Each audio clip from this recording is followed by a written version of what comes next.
تفتكر المصري القديم كان بيبني معابد في أي مساحة فاضية وخلاص؟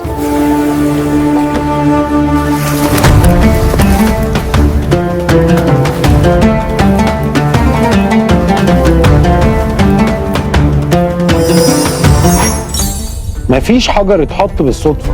اختيار المكان كان دايما مبني على دراسة جغرافية وفلكية معقدة، توجيه المعابد مع النجوم، وتعامد الشمس في توقيت محسوب بالثانية. كل حاجة متخططة علشان الرسالة توصل بأقوى تأثير وفي لحظة معينة مستحيل تتكرر.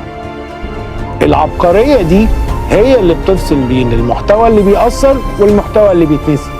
اختيار البلاتفورم اللي بينزل عليه تصميمك وتوقيت النشر مش مجرد زرار بتدوس عليه وقت ما تحب، دي خريطة واستراتيجية مبنية على دراسة دقيقة لجمهورك عشان تضمن أعلى تفاعل. وده اللي بنعمله في نوبك ميديا. احنا مش بس بنخلق لك تصميم قوي، احنا بنختار المنصة الصح وبننزل المحتوى في التوقيت اللي جمهورك مستني فيه بالظبط عشان نوجه رسالة قوية وتحقق أهدافك. انشر محتواك بخطة وذكاء، لأن الاستراتيجية أصلها مصر.